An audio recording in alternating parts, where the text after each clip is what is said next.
estamos na 10ª edição do curso básico do Espiritismo.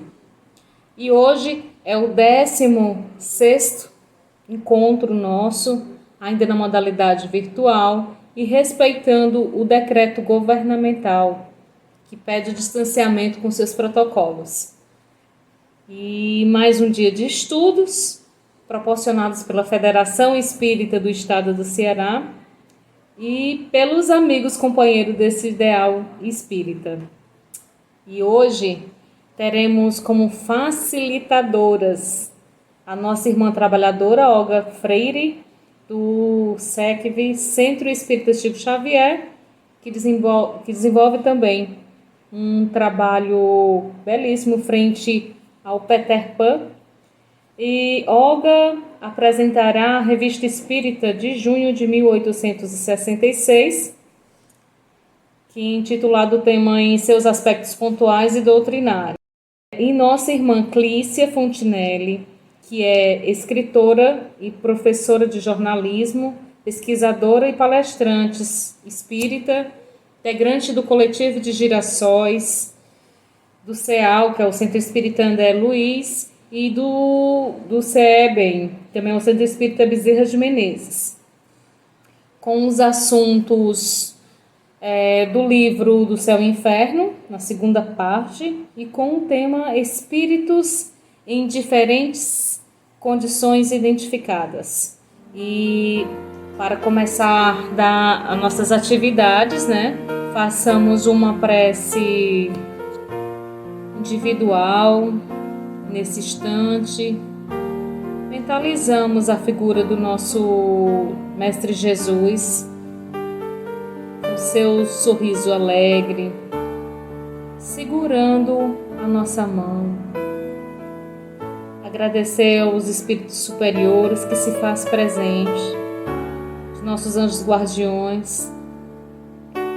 Mestre Jesus, nossa gratidão por estarmos hoje estudando os teus ensinamentos.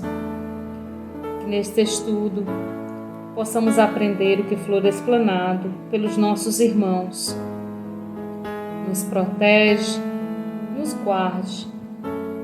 Aumenta, Senhor, a nossa fé no futuro. Tende misericórdia de todos aqueles que vivem na ignorância.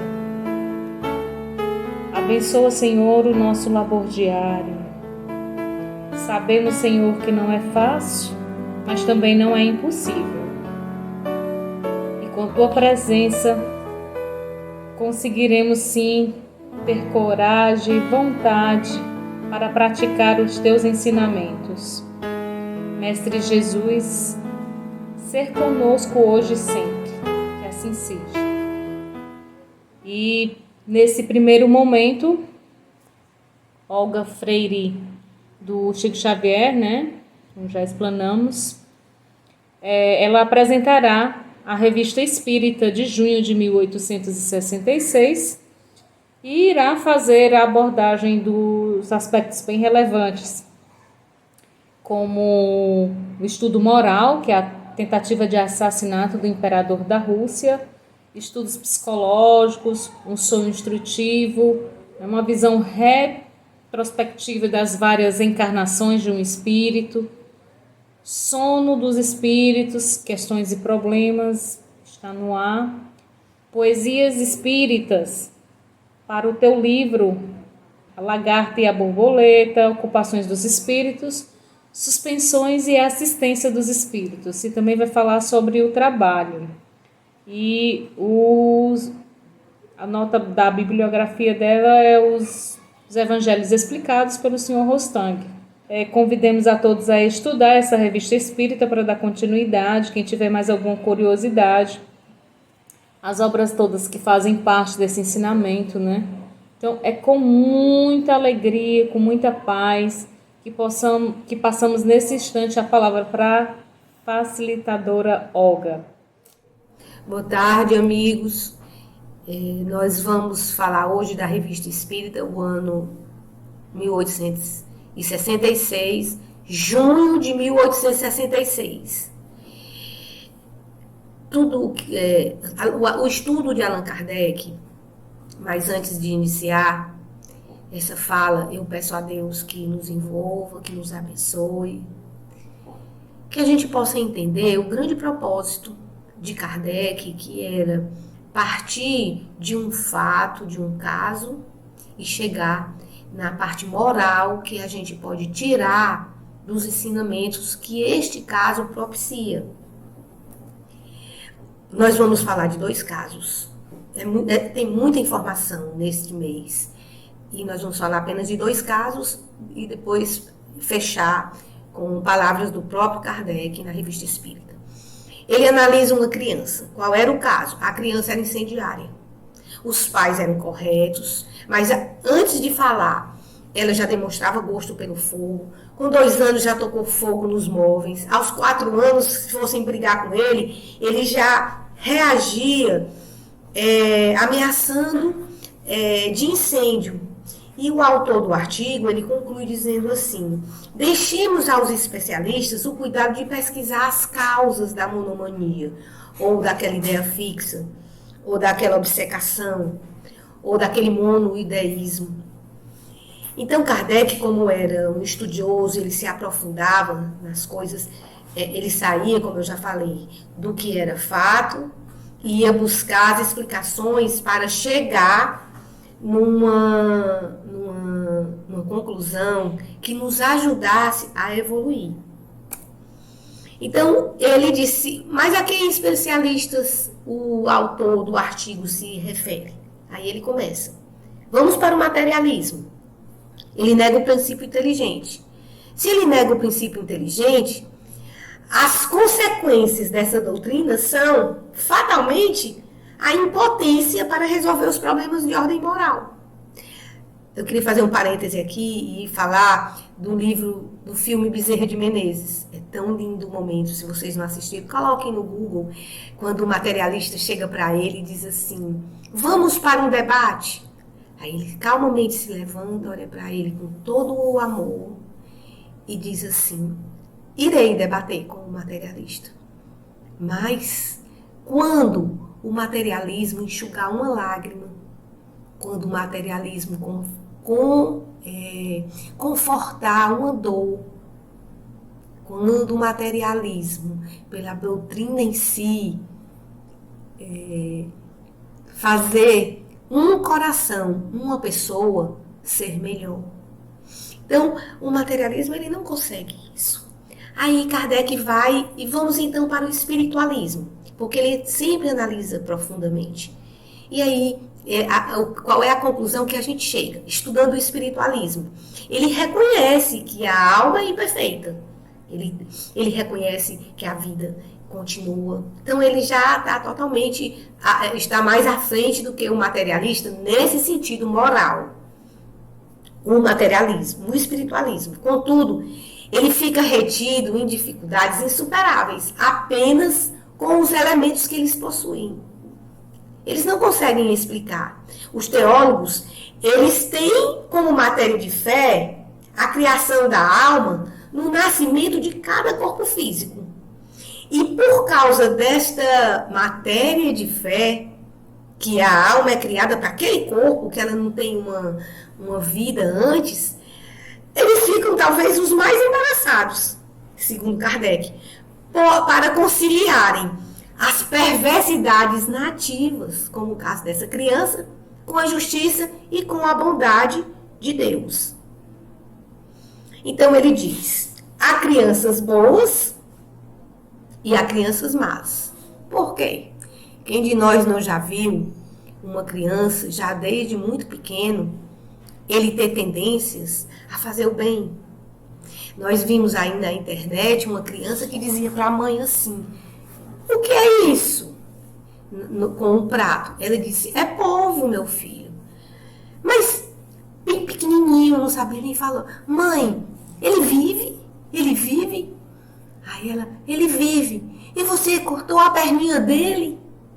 Então, de onde essa criança tirou isso? E a gente vê o caso da criança incendiária, que o negócio dela é tocar fogo em tudo. Kardec, ele explica que os dados atuais de que dispõe ciência, filosofia, teologia, eles não oferecem nenhum princípio sólido para a solução, para a explicação de mistérios como esse. É aí que eles dizem, é um mistério incompreensível. Kardec vai para o Espiritismo. E aí ele diz, o Espiritismo levanta o véu. E levantando o véu para as coisas, para as explicações, porque depois que você entende, você se consola. É por isso que Jesus disse, conhecereis a verdade, e a verdade vos libertará. E ele disse que quando a gente conhece a verdade, isso foca todas as questões de educação, de moralização da humanidade e até dos problemas mais graves da economia social. É claro. Divaldo Franco diz que nesse tempo do mundo, na Terra não era mais para ter miséria e fome.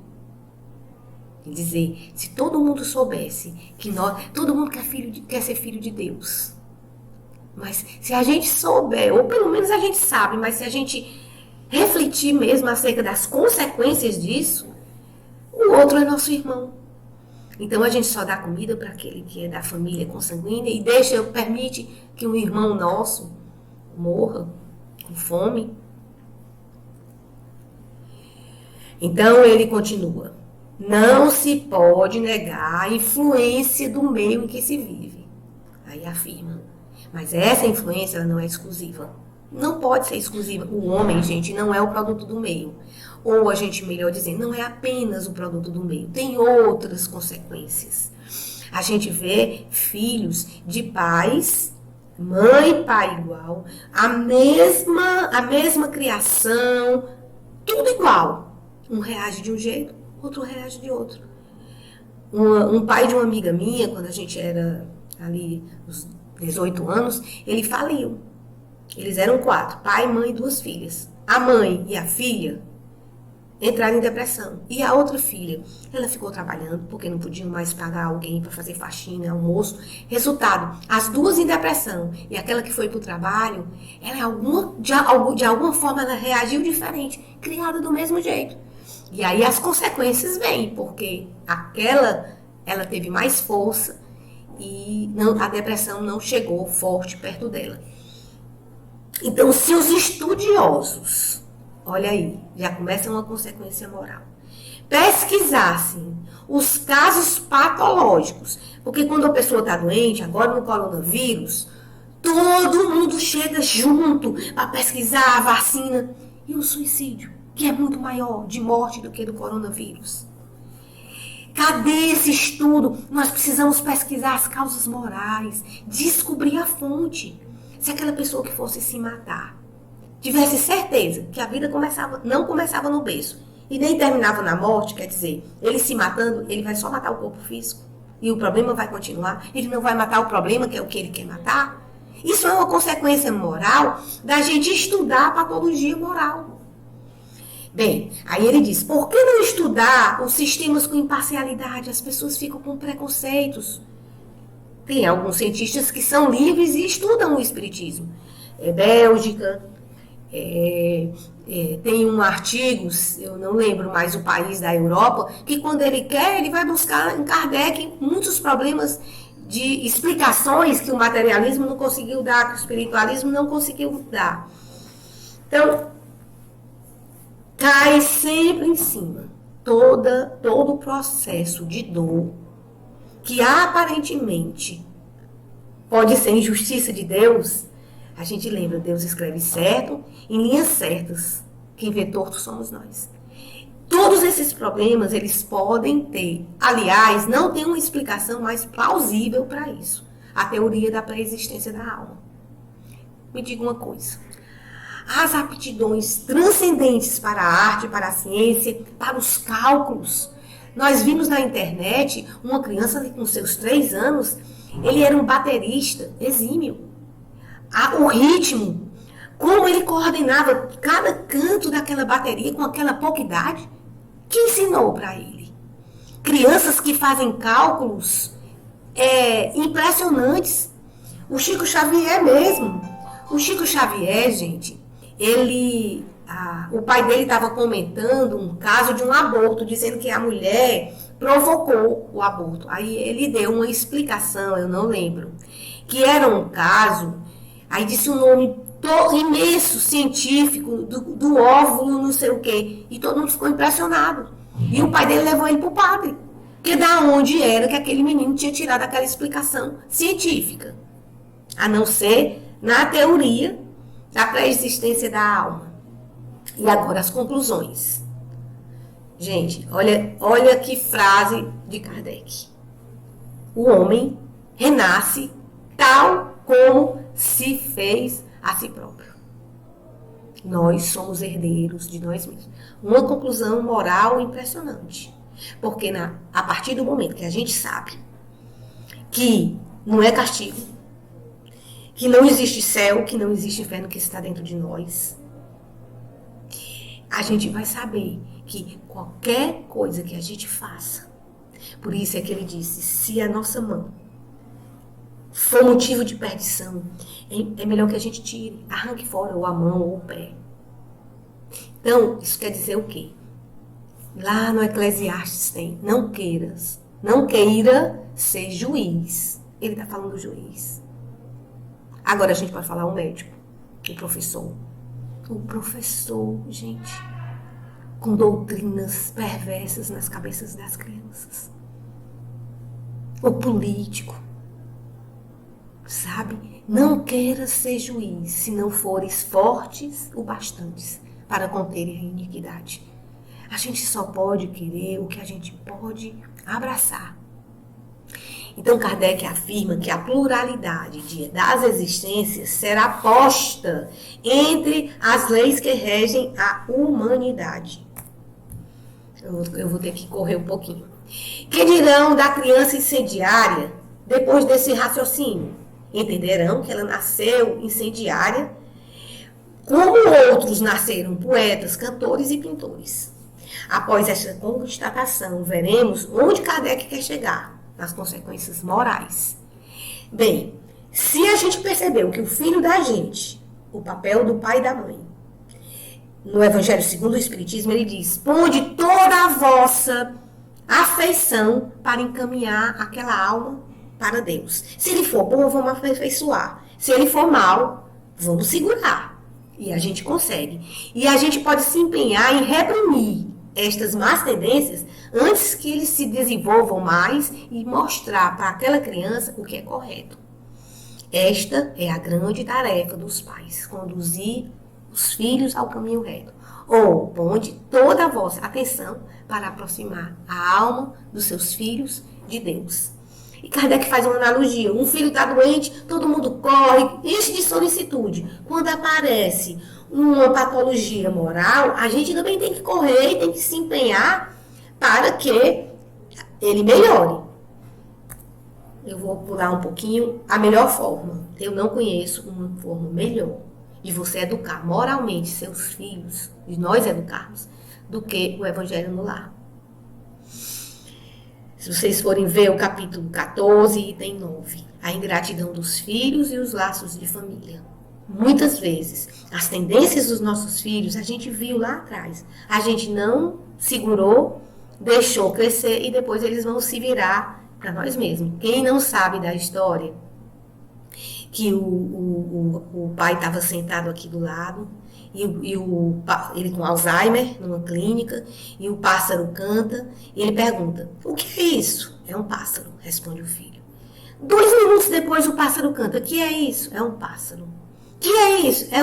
Eu já lhe avisei, papai, não sei quantas vezes, que isso é um pássaro. O senhor não está prestando atenção no que eu digo. Aí ele fica quietinho assim, aí abre o diário e tá lá. No dia tal, meu filho me perguntou 30 e tantas vezes a mesma pergunta. E cada vez eu tinha mais paciência para responder e ensinar. Então, gente, a ingratidão dos filhos, os laços de família, estudados no Evangelho do Lar ou no Evangelho segundo o Espiritismo, é uma forma segura da gente encaminhar, segurando as más tendências e viabilizando ou consolidando as boas. O Chico Xavier dizia mais ou menos assim: você quer na sua vida felicidade, paz e luz? Semeie no coração dos seus filhos o santo amor de Jesus. Eles levaram para a reunião mediúnica e os espíritos confirmaram que que a criança realmente tinha vindo já com aquela tendência. O segundo caso é uma tentativa de assalto de um imperador da Rússia. O que aconteceu? Ele gostava de passear entre os transeuntes.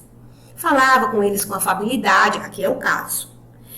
Um dia ele estava caminhando, o imperador, do jeito que ele fazia. Só que um jovem, era o aniversário dele, ele ia para uma capela do outro lado. Estava no de gelo e interromperam. Esse jovem teve que fazer um arrodeio danado. Chegou perto do imperador. Quando ele chegou, alguma coisa chamou a atenção a ele. Tinha alguém suspeito, de uma forma suspeita, perto do imperador. Ele se esqueceu dele e foi para perto daquela pessoa que ele viu que tinha uma coisa estranha. Quando ele chegou perto, o homem puxou a pistola. Quando ele ia atirar, ele bateu no braço e o imperador não morreu. Isso aconteceu, foi publicado, teve conhecimento de todo. Kardec fala que numa reunião mediúnica já havia sido falado que tivesse cuidado com a vida do imperador. E aí Kardec inicia o estudo falando o quê? Que não foi por acaso que aquele rapaz teve que arrodear, que os homens são os instrumentos inconscientes dos desígnios da providência. Dos desígnios da providência. E aí ele levou a questão para a mediúnica, sabe? E a mensagem que veio foi muito importante. Eu queria ter tempo para falar aqui sobre livre-arbítrio e sobre fatalidade. A fatalidade sempre dá nas grandes coisas. E nunca existe, Kardec diz isso no Livro dos Espíritos, fatalidade de ordem moral. Eu não vim para ser assassino, gente. Por isso é que ele diz lá no começo com a criança incendiária, o meio ambiente não é exclusivo à influência dele. Nós, pelo nosso livre-arbítrio, nós podemos ir ou não ir. Às vezes tem tudo para não ir, e a pessoa consegue ir e fazer o bem. Então ele diz que os principais acontecimentos da vida são determinados para a sua provação. Mas os detalhes são influenciados pelo livre-arbítrio. E aí no estudo do caso, o rapaz recebeu uma recompensa muito alta por ter salvo a vida do imperador e ficou rico.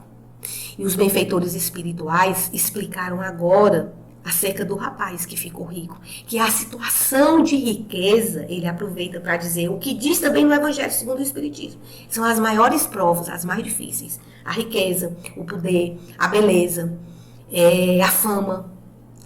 A gente viu aí, eu vi uma frase sobre Maradona que desencarnou, dizendo que ele trazia felicidade dentro do campo. E depois ele trouxe tristeza pela forma que ele conduziu a vida dele. Então, gente, a gente precisa ter cuidado com o que a gente está fazendo com o livre-arbítrio. E no caso do rapaz, ele disse, ele vai sofrer uma prova muito grande na riqueza. E ele pode cair nessa prova. Bem, nós vamos falar sobre o trabalho. O trabalho, que antigamente, muito antigamente, ele era tido como uma coisa que depreciava. Tanto é que existiu a escravatura, a escravidão. Com Kardec, ele traz o trabalho de uma forma diferente. Ele diz que é o trabalho que quintessencia o espírito. O homem quintessencia o espírito pelo trabalho. Chico Xavier, ele traz uma mensagem que ele diz mais ou menos assim, que nós podemos, quando a gente está trabalhando, a gente, invariavelmente, a gente conhece novas pessoas, aprende novos quefazeres, a gente muda de ares, A gente tem a terapia, a laborterapia, que o trabalho ele sempre enobrece. Mas ele diz que quando nós abraçamos, e aí a gente vai fazer aqui uma reflexão, porque às vezes a gente está aqui dentro de uma instituição e tem o seu trabalho voluntário no início, até os dias de hoje, era o forte da Associação Peter Pan. Muito embora agora nós tenhamos muitas pessoas trabalhando de forma profissional e excelentes profissionais. Mas você, sendo voluntário ou sendo profissional, em qualquer lugar que você esteja, você pode ser voluntário de Deus. É um sorriso, é uma atenção a mais por aquela pessoa que está precisando de você. Um dia nós tivemos no Hospital César Caos, falando com os atendentes. E a gente disse o seguinte: olha, são 5 horas da tarde, está na hora de ir embora. E a pessoa chega e diz: olha, eu vim aqui. Não, meu senhor, o senhor volta amanhã. Já acabou o meu trabalho. A pessoa sabe de onde veio aquela pessoa. A pessoa sabe se ele tem dinheiro para voltar amanhã. Então é que entra o trabalho voluntário. Pois não, senhor, faça de conta que é Jesus que está chegando ali. Sabe? Pois não, senhor. O que é que o senhor deseja? Olha, está na hora do meu trabalho, a gente vai ter que fazer mais rápido. Encerrou, mas eu vou lhe atender, sim. E Chico Xavier diz que quando a gente transcende nesse olhar de amor em qualquer trabalho que a gente abrace, ele fala assim, que para todos nós, a justiça divina um dia nos encontra no endereço certo para cobrar ações de outras encarnações. Mas quando encontra aquela pessoa que a justiça divina manda fazer a cobrança, encontra no trabalho em prol do bem, manda a misericórdia divina, que tem a justiça e tem a misericórdia, que esta cobrança seja adiada e às vezes por tempo indeterminado. Eu queria concluir aqui agradecendo na pessoa do Richard e em quem está nos ajudando na parte da TI.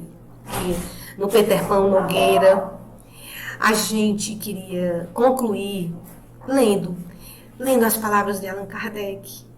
Eu não tenho como dizer na sua forma integral. E ele diz: convidai-vos a vir saborear, sentir o perfume de vossas flores e aprender a cultivar os vossos campos. A gente ia falar aqui do trabalhador de última hora, da parábola dos talentos, não vai dar tempo. Nós vos assistiremos quando a gente estiver trabalhando em prol do bem. Encontraremos regatos frescos que, correndo suavemente, darão forças às plantas exóticas, que são os germes da terra celeste. Vinde, trabalharemos convosco, partilharemos vossa fadiga, a fim de que também possais acumular os bens e deles fazer participar outros irmãos em caso de necessidade. Deus nos dá e nós, reconhecidos por seus dons, os multiplicaremos o mais possível. Ou os multiplicamos. Deus nos incumbe da nossa própria melhoria e da dos outros. Cumpriremos nossas obrigações e santificaremos sua vontade sublime. Santificaremos também a nossa existência.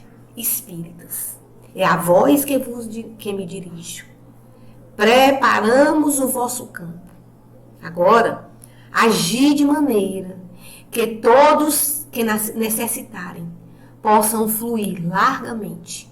Lembrai-vos de que todos os ódios, todos os rancores, todas as inimizades devem desaparecer diante dos vossos deveres. Instruir, olha quais são nossos deveres: instruir os ignorantes, assistir os fracos, ter compaixão dos aflitos, Defender os inocentes. Eu queria fazer uma parada aqui. Gente, quando a gente tem um filho doente, como diz Kardec aí, a gente corre para ele. A gente pode ter 10, mas é a ele. Vocês já pensaram no bebê anencéfalo? É o mais dodói. Não tem ser mais inocente do que o bebê anencéfalo. E o Supremo Tribunal Federal aprovou o assassinato deles. O aborto. A Maria Teresa de Calcutá diz que na Terra não pode ter paz enquanto tiver aborto criminoso. Nós temos que pensar isso. Porque as nossas atitudes, especialmente agora, nós seremos corresponsáveis por cada pessoa que a gente disser sim para eles e eles forem buscar aborto. Defendamos os inocentes, aqui Kardec dizendo. Lastimar também os que estão no erro e perdoar os inimigos. Todas essas virtudes devem crescer em abundância no vosso campo, é na vinha do Senhor. E deveis implantá-las dos vossos irmãos.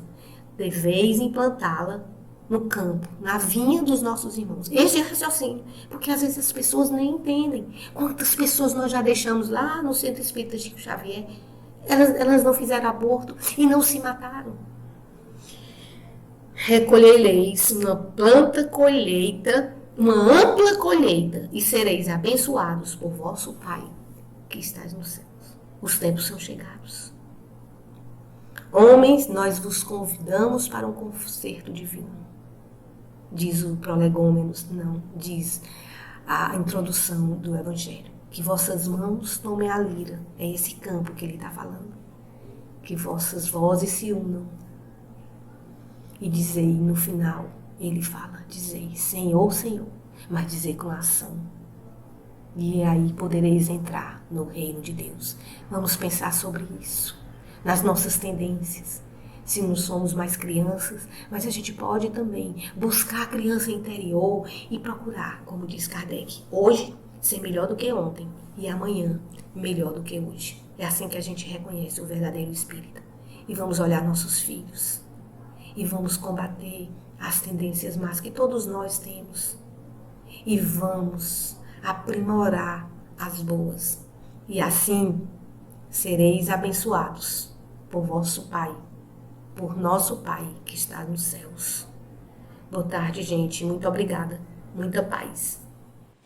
E com um sentimento de gratidão que nos invade por termos esse arcabouço de ensinamentos, né? Nossos estudos que foi proferido pela nossa irmã, com essas reflexões da Revista Espírita, né? Que tenhamos aproveitado cada instante aqui explanado. Muito bom, excelente.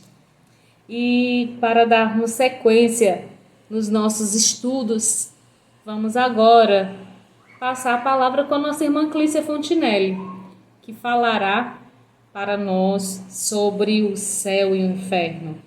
Nesse segundo momento, Clícia, ela falará para nós sobre os assuntos, temas de espíritos em diferentes condições, né, identificados, que é a segunda parte do livro, do capítulo 1 ao capítulo 8. Ela falará no capítulo 1 sobre a passagem, vai fazer uns breves comentários. Capítulo 2, espíritos felizes, Samuel Phillips. Espíritos numa condição mediana, que é o capítulo 3, que é o Marquês de São Paulo. Capítulo 4, espíritos sofredores, falando sobre lamentações de um boêmio. Capítulo 5, suicidas, François de Simon Louvet. Capítulo 6, criminosos arrependidos, de Benoist. Capítulo 7, espíritos endurecidos, que é um espírito entediado. Capítulo 8, são expiações terrestres, com Julienne Maillet, a mendiga.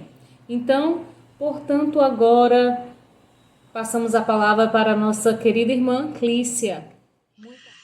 Oi, gente, tudo bom?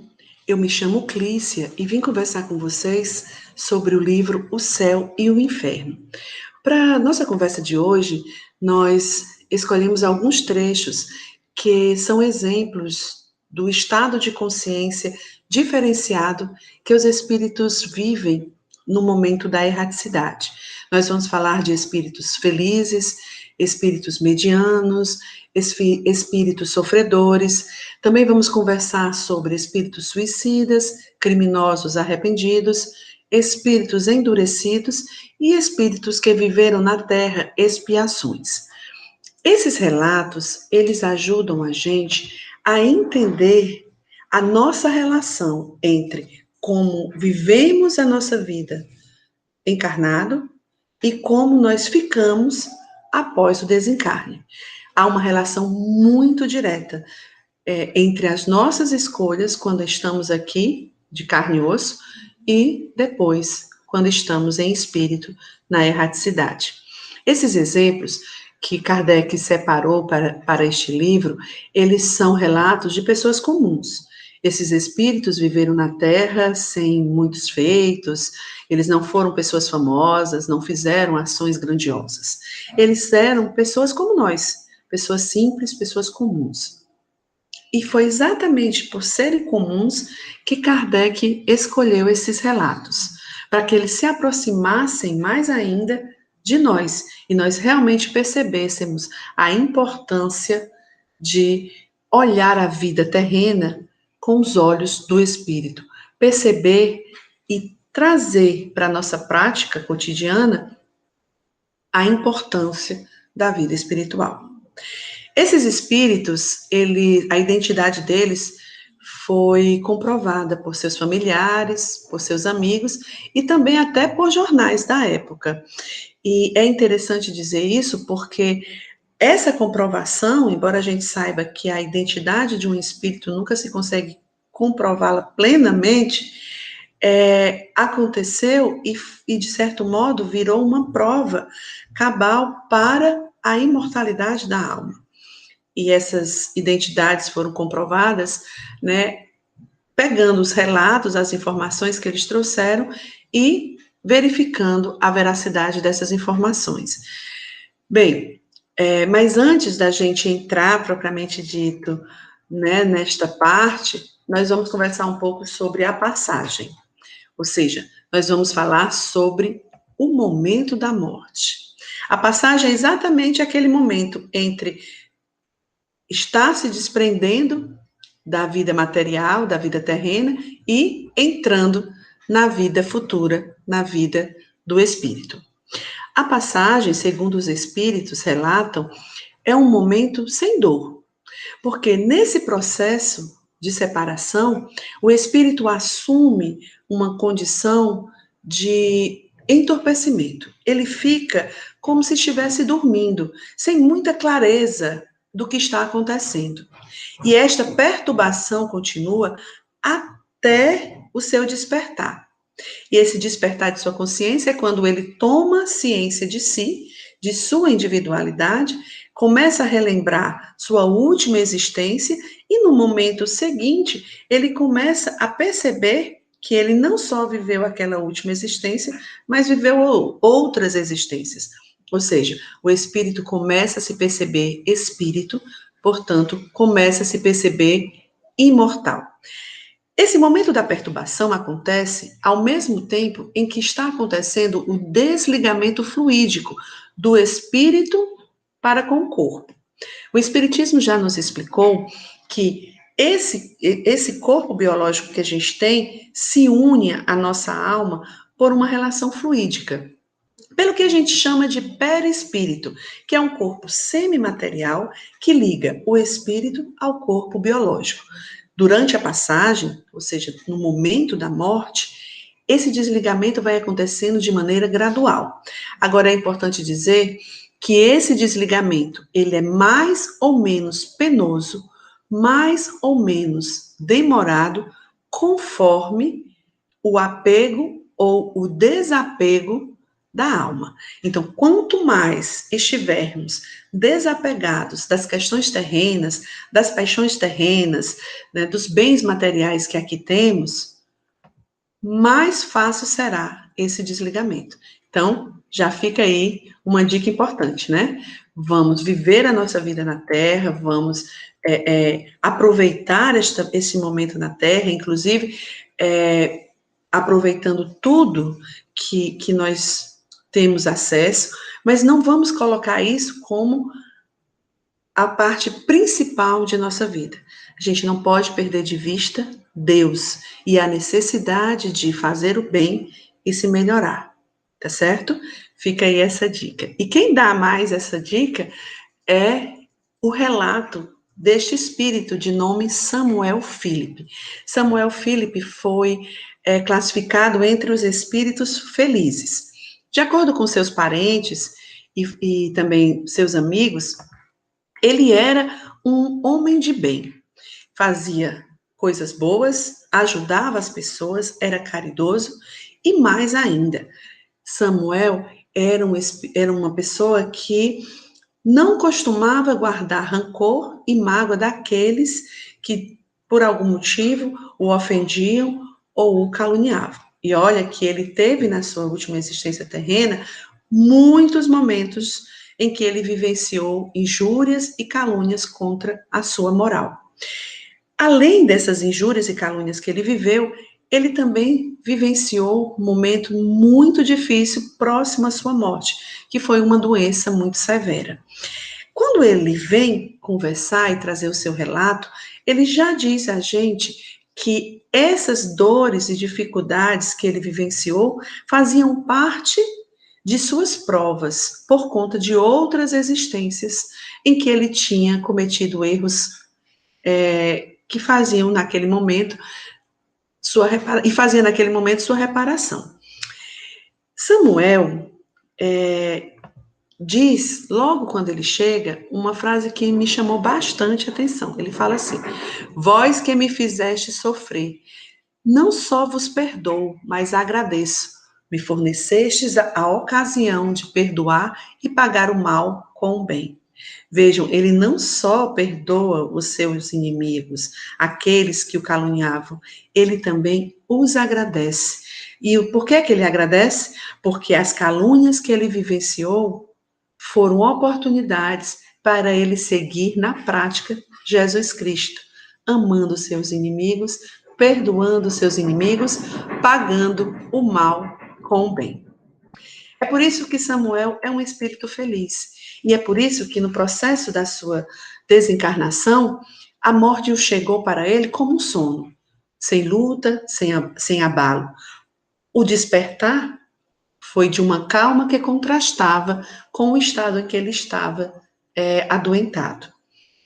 E aí ele continua dizendo para a gente que, apesar de se sentir feliz, em alguns momentos ele recorda as dores físicas e as dores da alma que sentiu quando estava encarnado.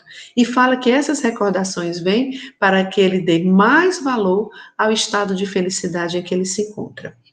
E mais, Samuel diz que continua olhando pelos seus e os ajudando a progredir, embora neste momento já não viva mais na Terra.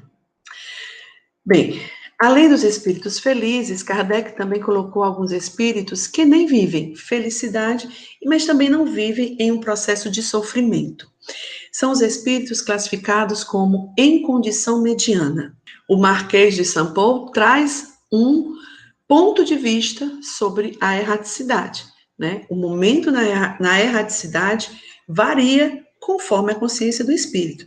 No caso dele, ele vive nem feliz e nem triste de maneira absoluta, né?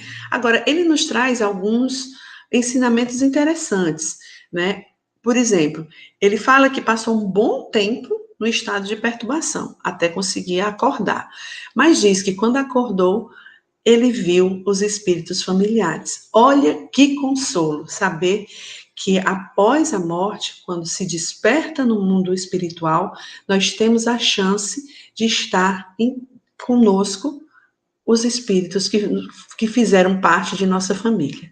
Isso é um consolo muito importante. mostra que a gente não fica sozinho. Bem, tem um aspecto, no caso de São Paulo, que acho interessante ressaltar. Quando ele estava ainda na condição de moribundo, ele falava sobre o corpo dele como se fosse uma pessoa apartada dele. E aí foi perguntado para ele: por que falando de vosso corpo faláveis sempre na terceira pessoa? Ele responde: porque eu era vidente e vos disse, e sentia nitidamente as diferenças que existem entre o físico e o moral. Essas diferenças, unidas entre si pelo fluido da vida, tornam-se bem acentuadas aos olhos dos moribundos clarividentes. Olha que curioso. Ele via como se fossem duas pessoas diferentes. Ele, a alma, e o corpo. Claro que a gente sabe que o corpo, propriamente dito, não é uma individualidade. Que a individualidade está na alma, porque é a alma que pensa, é a alma que sente, é a alma que guarda as memórias, é a alma que escolhe os seus caminhos. O corpo é um envoltório desta alma. Mas, na condição de moribundo, algumas pessoas têm essa impressão de dois seres distintos. Bem, acredito que essa impressão ajude no processo de desligamento. Bem, outro tipo de espírito que existe na erraticidade são os espíritos classificados por Kardec como sofredores. E há no livro Céu e Inferno alguns relatos bem importantes sobre esse estado de consciência, que merece, inclusive, muita atenção nossa. E antes de falar especificamente deste caso, que é o relato de um boêmio, eu queria chamar a atenção de vocês para uma parte do método de Kardec. Observem, a partir de agora, que os médiuns estarão não só conversando com os espíritos, né, que vêm falar de suas vidas, né, de suas condições de consciência, como é que eles estão no mundo espiritual. Eles falam com esses espíritos, mas falam também com os espíritos que eles servem de guia. Para quê? Para que os seus guias esclareçam, né, possíveis dúvidas que acontecem ao longo dos relatos. Isso é muito interessante. O mesmo médium evocando e servindo de instrumento para a comunicação de dois espíritos, quase que simultaneamente. Bem, no caso das lamentações de um boêmio, este espírito, ele já está constatando que as escolhas que ele fez na Terra não foram as melhores. Constatar isso e também já se arrepender disso, faz com que esse espírito saia um pouco da condição de sofredor e já comece o seu processo, né, de reparação, porque o arrependimento para o espiritismo está associado diretamente ao desejo de reparar os erros. O pedido de perdão vem associado a este desejo de reparação. Então, não existe no espiritismo você dizer, sou culpado e me arrependo, mas não quero reparar. Isso não existe na compreensão espírita. Todo esse processo de arrependimento é para que nós possamos pagar o mal com o bem. No caso, o mal que nós mesmos tenhamos cometido. No caso desse boêmio, vejam como ele já percebeu as más escolhas dele. Vivi só para mim. Hoje o expio e sofro. O homem deve usar com sobriedade os bens de que é depositário. As paixões terrestres vos expoliam antes de vos deixar. Claro que as paixões terrestres expoliam a gente. Por quê? Quando nós nos voltamos muito para as questões materiais e morremos, nós não levamos conosco essas questões materiais. Nós não vamos poder, na erraticidade, continuar vivendo, por exemplo, a boemia, como é o caso deste espírito.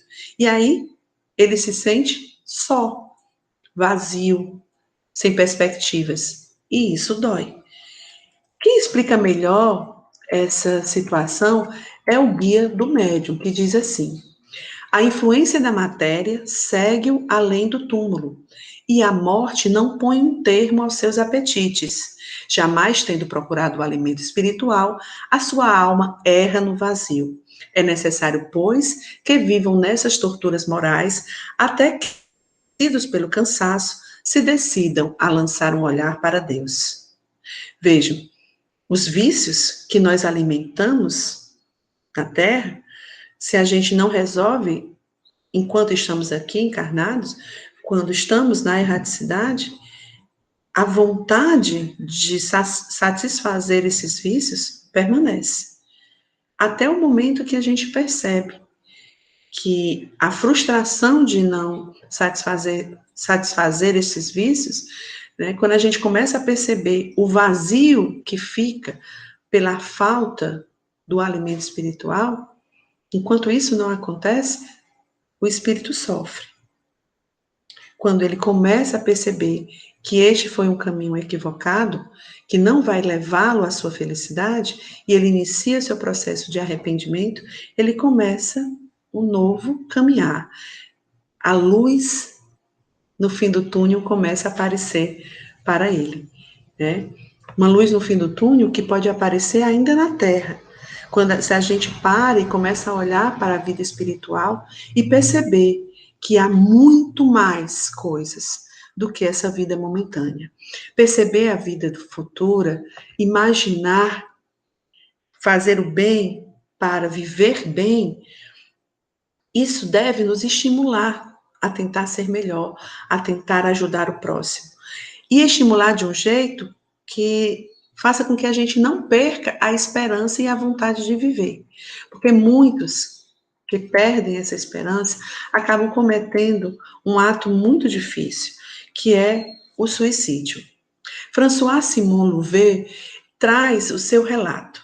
Ele era um senhor, estava já muito decepcionado com a vida, já era um senhor de certa idade, começou a beber em demasia até o dia que decidiu dar cabo à sua vida, pulando de uma torre e se chocando nas pedras. Foi assim que ele faleceu.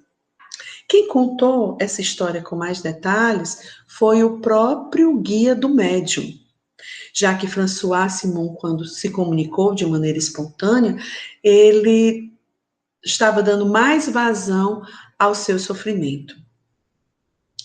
O guia do médium não só explicou o caso de Saint-Simon, de François Simon, como disse a data e o local de sua morte, que foram comprovadas através de um jornal da cidade à época, né?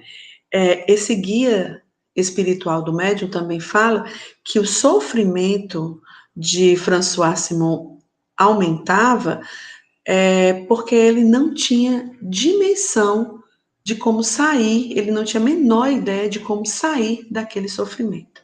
Então, essa incerteza ampliava ainda mais a sua angústia. E ele diz assim, gente: tende piedade de um pobre miserável que sofre há muito tempo de tão cruéis torturas.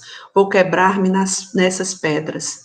Por que querer provas? Eu sofro, não é isto bastante? Eu vos peço, orar por mim. Vejam que ele fica repetindo a cena última de sua existência, que foi quando ele se chocou nas pedras. Mas apesar de repetir essa cena, que se repete para que ele possa perceber os equívocos que cometeu e se arrepender, ele não está de todo arrependido, porque ele questiona ter que vivenciar novas provas. Então, aí a gente percebe que o arrependimento não chegou para este espírito. Por isso que ele ainda sofre. É importante dizer que nem todos os suicidas seguem a mesma cartilha. Para todos, há um sofrimento associado ao fato de terem atentado contra a lei divina, que foi ter tirado as suas vidas.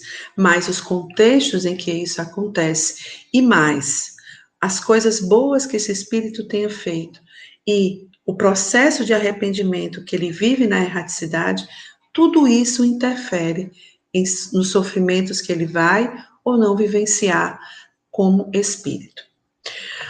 Outro relato que a gente vai comentar é de Benoit.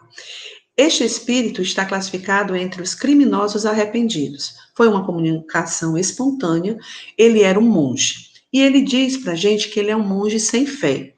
Aliás, ele tinha mais um problema, ele não só não tinha fé, como ele foi extremamente indiferente aos apelos dos miseráveis que o procuravam. Ele não foi nada caridoso. E ele entrou para a religião exclusivamente para ter uma vida mais confortável, já que ele era pobre. Ele diz que já se arrependeu do crime que cometeu. E aí é um detalhe: o crime de Benoit não foi um crime punido pelos homens, pelas leis dos homens, mas como os crimes principais que nós cometemos são os crimes que nós fazemos contra as leis de Deus, Kardec o colocou entre os criminosos arrependidos. Observem esta frase deste espírito: expio e sofro todas as torturas do inferno. As minhas vítimas atiçam o fogo que me devora. A luxúria e a fome insaciada me perseguem. Orai por mim. Gente, ele está arrependido do que fez. Mas ele ainda está muito associado às ideias supersticiosas e preconceituosas que ele tinha quando estava encarnado. Ele ainda não conseguiu perceber que o mundo espiritual é feito principalmente pelo seu estado de consciência. Então, como ele está muito atrelado ainda às ideias de inferno e de céu, ele vai e constrói psiquicamente esse cenário do inferno, que para ele é real, porque ele inclusive sofre por causa deste momento, né? Então, mesmo arrependido, ele precisa ainda de um processo de esclarecimento. E é tão interessante que o médium, em determinado momento, pergunta para ele se por que ele veio conversar. E ele disse que não entende muito bem como é que ele está tendo aquela conversa, mas que ele se aproximou porque ele percebeu que ao se aproximar do médium, as dores dele, os tormentos dele deram uma aliviada, né? Então a gente percebe aí que mesmo quando o espírito não tem clareza da comunicabilidade dos espíritos, é possível que isso aconteça, é possível que ele se comunique. E o guia do médium explica isso melhor. Ele diz assim, ele diz que foi ele que levou, né, Benoit até o médium para que ele pudesse ali começar o seu processo de esclarecimento. Esse espírito está tão apegado à matéria ainda que ele pede para o médium não sair de perto dele. E aí o médium diz assim para ele: eu não posso permanecer por muito tempo. Retornai todos os dias, oraremos juntos e os bons espíritos vos ajudarão. Vejam que postura do médium.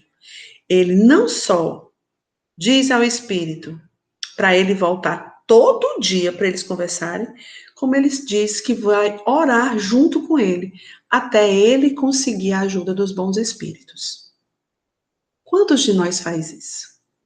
Quantos médiuns que estão aqui neste momento escutando essa conversa já se propôs a isso, a dialogar e orar com o espírito até ele conseguir melhorar o seu estado de consciência? Vamos pensar sobre isso, tá? Bem, gente, outro tipo de espírito interessante são os espíritos endurecidos. Estes espíritos ainda não se arrependeram, estes espíritos ainda resistem ao poder soberano de Deus. Eles não acatam ainda nem a existência de Deus como um ser supremo e muito menos assumem os erros que cometeram. No estudo de hoje, a gente vai falar sobre um espírito que se apresenta como um espírito entediado. E ele diz assim: estou cansado de perambular sem objetivo. Olha como uma vida inútil pode ser cansativa e sofredora. É o que acontece com esse espírito. tá? E ele diz assim: o tédio é a filha da falta de obras. O tédio, a inutilidade, a falta de obras provém da preguiça.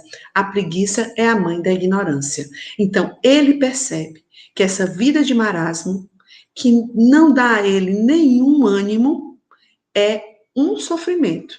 Embora ele mesmo não viva esse sofrimento, ele está, digamos, numa condição entediada, como o próprio nome mesmo que ele se classificou, né? E esse espírito, ele vai ser conduzido, né, para esse diálogo, para que ele comece a perceber como esse tédio, essa apatia, são os verdadeiros sofrimentos que ele vivencia. E por que ele vivencia isso? Segundo ele, porque a vida dele, quando ele estava encarnado, era uma vida inútil, que ele não fez nada de bom, nem para ele e nem para os outros.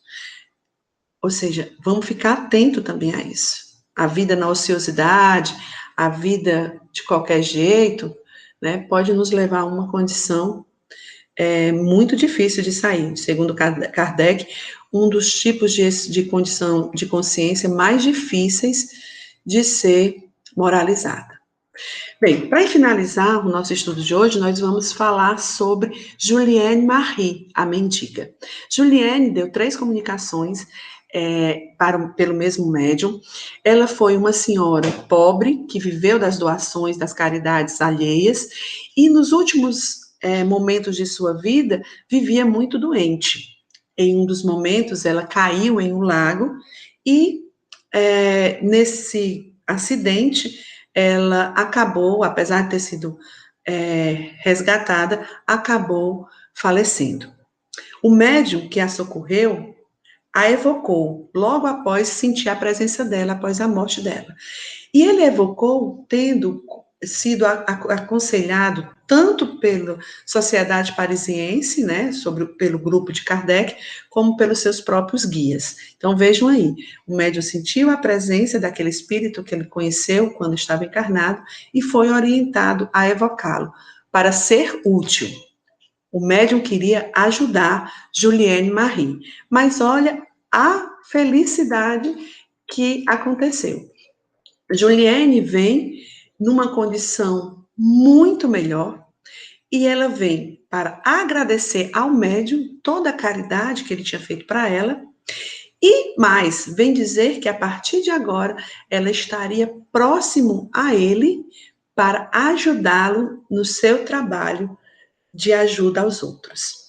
E aí ela diz que estava bem porque ela conseguiu viver as expiações terrestres de maneira resignada. E mais, conseguindo ser útil na medida, claro, do possível, àqueles com quem convivia.